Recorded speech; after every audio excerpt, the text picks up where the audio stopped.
tous azimuts. Peuple congolais, il est temps de nous lever, de nous serrer les coudes et d'agir pour défendre notre patrie, notre intégrité territoriale et l'intangibilité de nos frontières. La République démocratique Batela Ekolo, Bendele Koyate.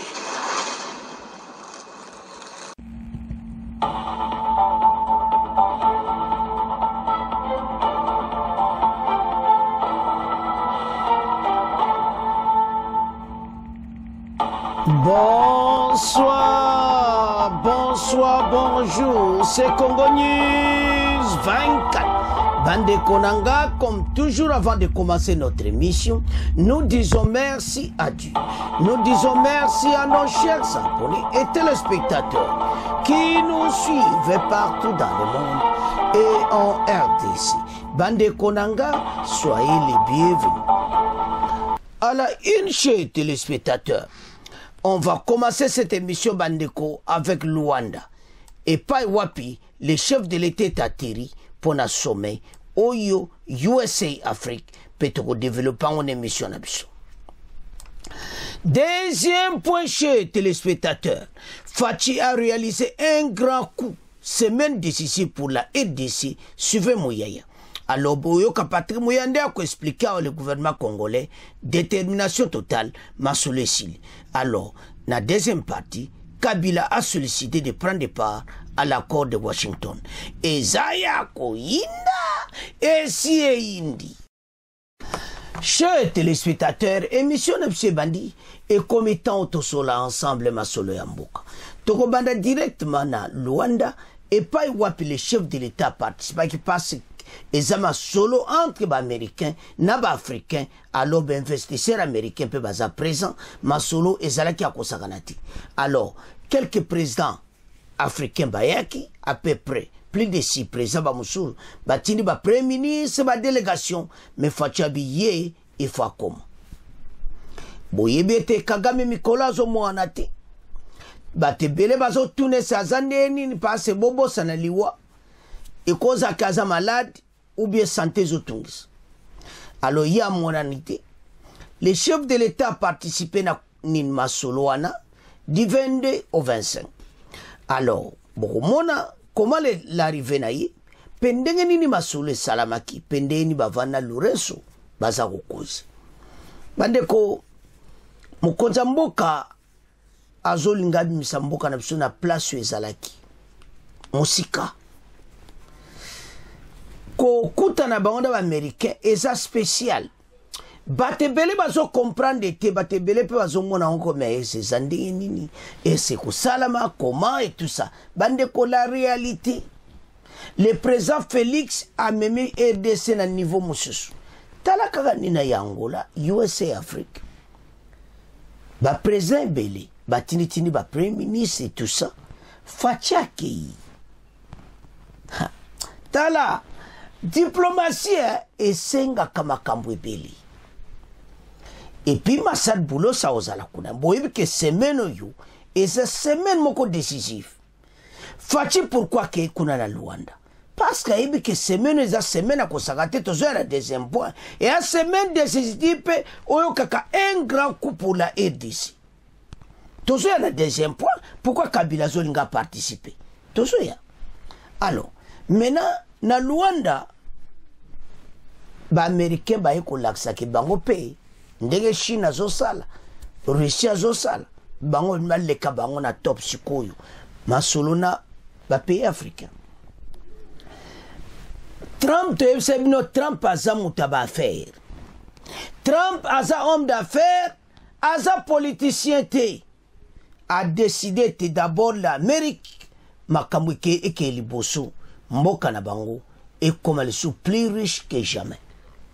Alors, a lancé sommet wana USA Afrique totanga.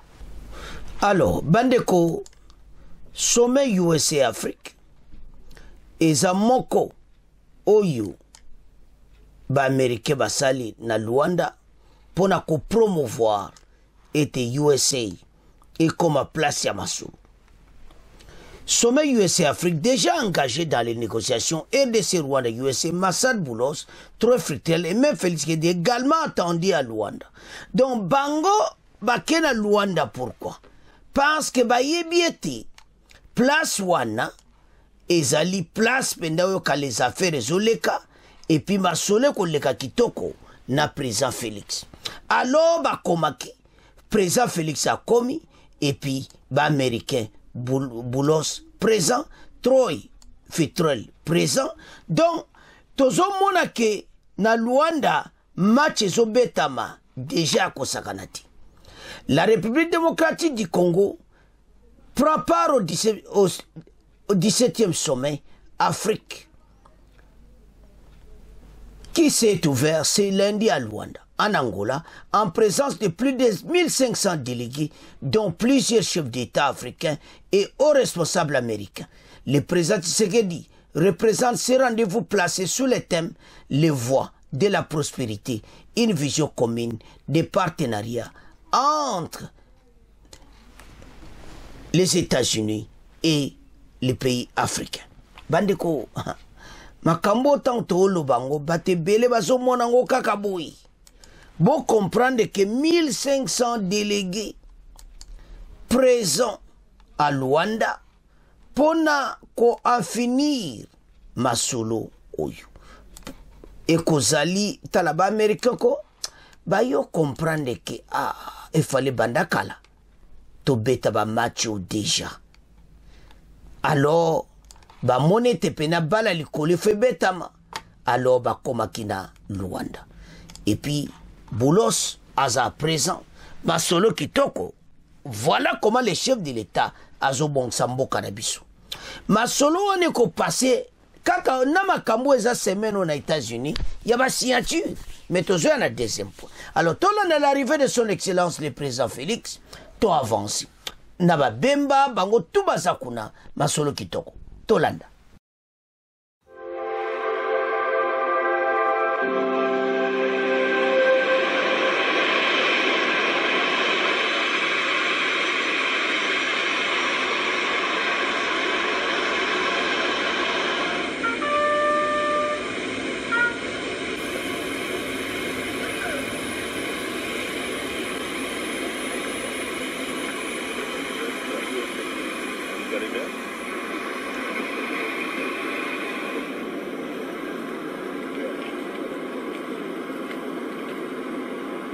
Arrivée de Fachi à Luanda, sommet USA Afrique.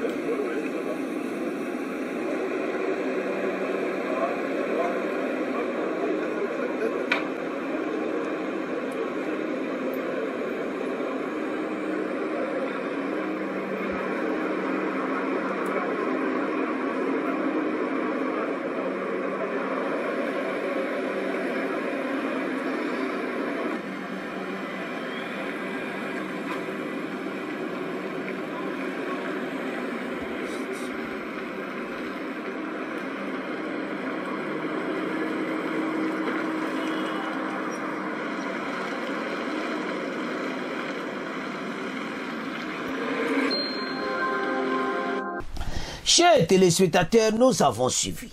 Tolandi l'arrivée du chef de l'État était ma solo pendeza ya kosaganati, loin des ya koningana. Alors 1500 délégués, plusieurs présidents de la République, bayaki, les chefs de l'État azaki présent. Alors, la participation américaine, Massad Boulos, ou en charge Afrique, ou en charge sous-secrétaire d'État Nabamususu, ou en charge Yamakambo, ou Italie, la commerce politique makamutu. Donc soto otala makambo yo eza makamoko o yango zo misamboka na biso na kata gitu. Bama solo ko beta mana Luanda so tali batwana nyonso baza présent na côté américain ogomona clairement masolo za ya kosaganati. Alors pour batu nyonso ba yewana misu na bango pas présent Félix na ba représentant américain.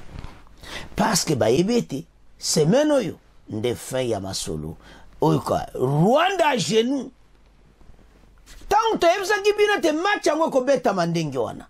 Alors Rwanda et pas masolo bandi les affaires bandi tala to ebza kibino le président Trump, homme d'affaires,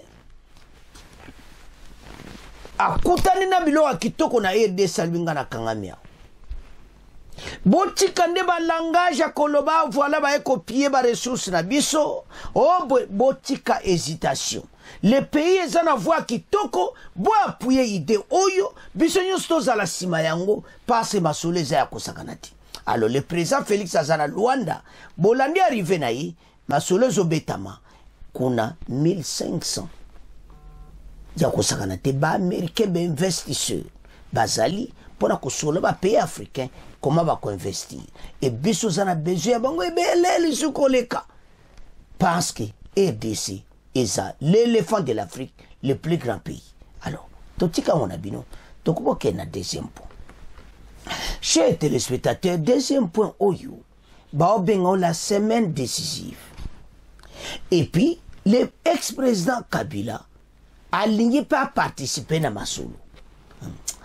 Ah, Fachi, bandeko mokonza mboka balobi un grand coup pour la RDC. Le monde entier, monsieur Komotala Wapi na Washington. Et pas Wapi ce vendredi, on va signer l'accord entre le ministre des Affaires étrangères à RDC, le ministre des Affaires étrangères à Luanda. Alors, cette semaine moko, yako sakanate semaine moko décisive. Makamba minena ko sakanate ko salama. Alors, Patrick Muyaya a ekoyebisa ba Congolais. Nabande kwa Nord Kivu. Tokotanga message à Patrick Muyaya. Et sa semaine moko décisive, soto loin nango, tokoya pourquoi Kabila a zolinga participer. Est une question ko sakanati était yalingi pazana kata masolo. Mais Mawatro, il a été rejeté par l'administration américaine. Balobi yoko prendre part à ta place mokote na masolo oyo. Et ça mawapona parti na ye et a mawapona ye parce que soto comprendre yaya a quoi participer le cola infiltré match za mobulu. Alors to semaine moko décisive. Pourquoi semaine à fierté après des difficultés, après des insultes, après wana maoba lobby nazo senga Congolais zo la démission na Nord Kivu Sud Kivu yebsa baningete baya ko mbango ba ko yoka EDC ebimi na kateli bulu EDC oyo Kabila tika kina kata gouffre ebimi oyo kaka la diplomatie agressive de Félix Tshisekedi match za ko saganate balobi un coup totanga bandeko makambo za ya kosakana te ao. Fachi a réalisé un grand coup. Kagame azo comprendre te dans des matchs où beta mi pe sili. Kagame eka ko signer. Abi ah.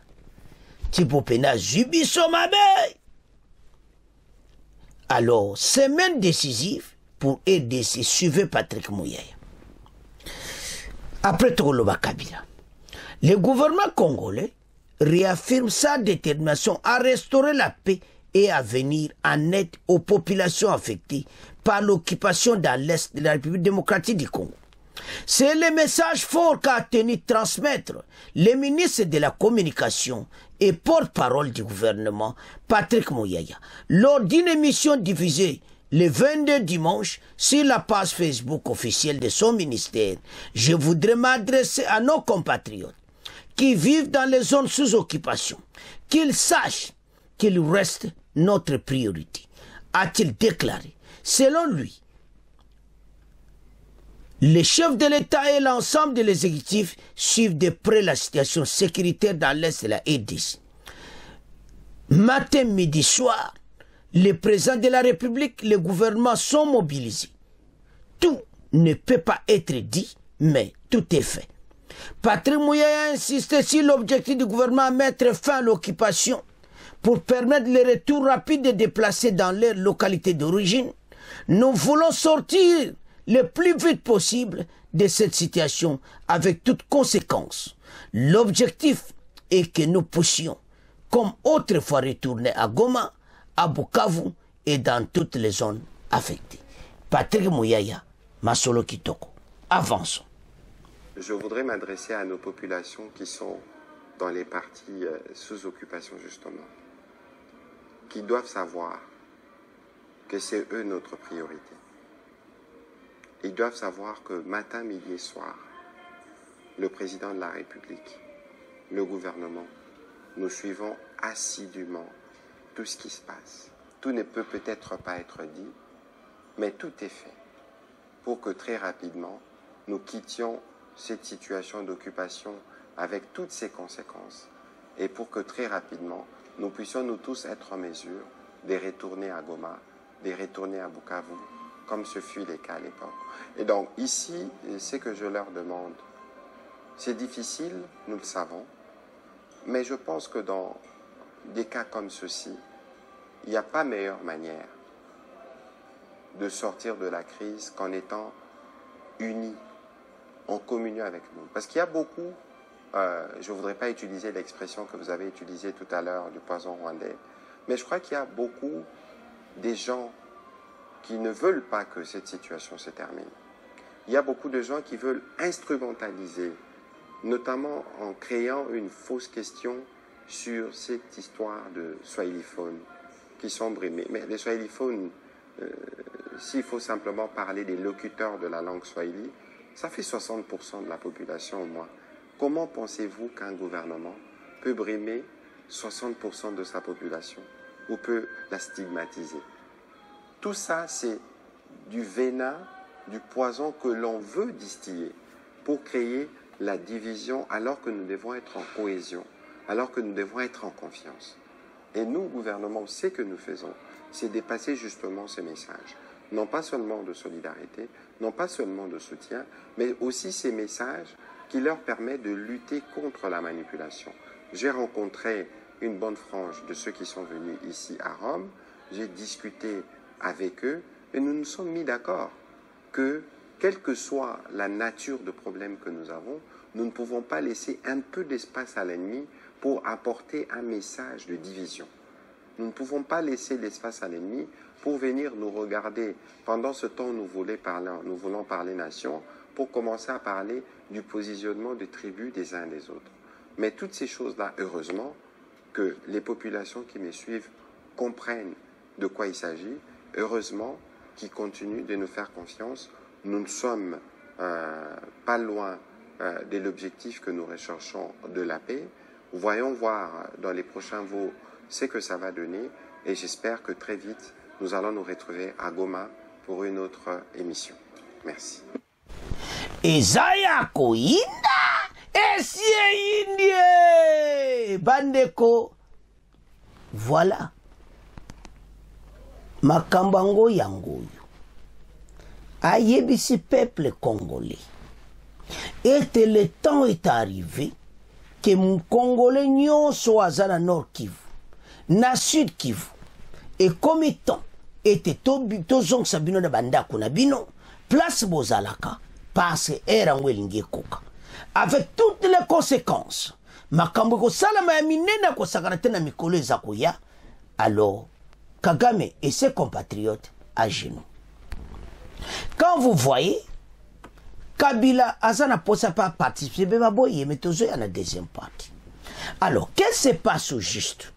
Patrick Mouya y a aussi ba Congolais parce que ça semaine moko décisif. Mon kili monde entier basa kotala. Ndege to lobawa. La délégation congolaise basa déjà à Washington. La délégation rwandaise basa déjà à Washington. Alors Kaikwamba Wagner Bango Kaikwamba Wagner na ministre des Affaires étrangères rwandais bakozala pe na Washington bango tout makambo za kitoko. Semaine oyo tout le monde les regarde vers USA. La télévision monde entier baza présent et ces événements moka kosakanati Trump a lobby après 30 ans les USA ba ekosila sa guerre oyo bato bandima ete kokosila entre le Rwanda et la RDC. Et puis na bakoro bakosini moto akobebisa c'est les États-Unis lui-même aza le garant ya kobeta fimbo okozwa biloko no ya moto parce que bayebi Kagame très bien